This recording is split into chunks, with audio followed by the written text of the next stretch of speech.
Assalamualaikum warahmatullahi wabarakatuh. Perkenalkan, saya Oktania, mahasiswi semester 5 Program Studi Komunikasi dan Penyiaran Islam, Institut Agama Islam Negeri Bengkulu.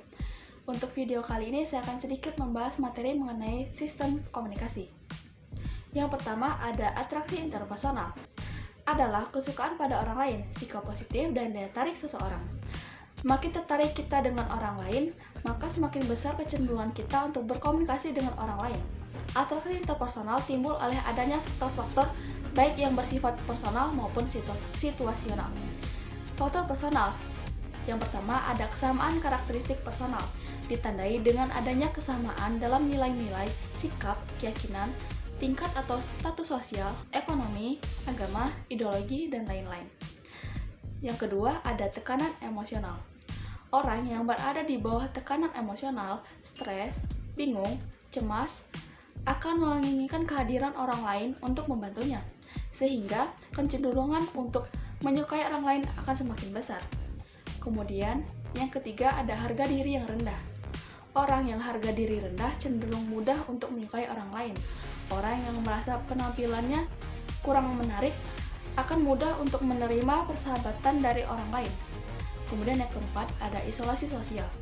Sebagai makhluk sosial, manusia tahan untuk hidup selama beberapa waktu, namun tidak untuk waktu yang lama. Kemudian ada faktor situasional. Yang pertama ada daya tarik fisik. Kemudian yang kedua ada ganjaran. Kemudian yang ketiga ada familiarity. Kemudian yang keempat ada kedekatan. Kemudian yang kelima ada kemampuan. Kemudian dalam atraksi interpersonal terdapat 4 teori. Yang pertama ada reinforcement theory, menjelaskan bahwa seseorang menyukai dan tidak menyukai orang lain adalah sebagai hasil dari belajar. Kemudian yang kedua ada equality theory. Teori ini mengatakan bahwa individu selalu cenderung menjaga keseimbangan antara apa yang mereka berikan dan apa yang mereka dapatkan. Kemudian yang ketiga ada exchange theory. Menurut teori ini, interaksi sosial adalah semacam transaksi dagang. Kemudian yang keempat ada gain-loss theory. Kita lebih menyukai orang yang menguntungkan kita daripada orang yang merugikan bagi kita. Kemudian ada hubungan interpersonal. Dari segi psikologi komunikasi, kita dapat menyatakan bahwa makin baik hubungan interpersonal, makin terbuka orang untuk mengungkapkan dirinya, makin cermat persepsinya tentang orang lain, sehingga semakin efektif kita dapat berkomunikasi. Kemudian hubungan interpersonal terbentuk ketika proses pengolahan pesan. Secara timbal balik, terjadi hal ini dinamakan komunikasi interpersonal. Ketika hubungan itu tumbuh, terjadi pula kesepakatan tentang aturan berkomunikasi antara partisipan yang terlibat. Kemudian ada beberapa model yang menjelaskan mengenai hubungan interpersonal.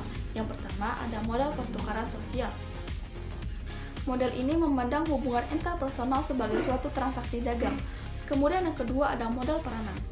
Model peranan menganggap hubungan interpersonal sebagai panggung sandiwara. Selanjutnya ada model interaksional. Model ini memandang hubungan interpersonal sebagai suatu sistem. Baik, itu tadi sedikit yang bisa saya jelaskan mengenai sistem komunikasi, atraksi interpersonal, dan hubungan interpersonal. Mohon maaf jika terdapat kesalahan. Saya ucapkan terima kasih. Saya akhiri. Wassalamualaikum warahmatullahi wabarakatuh.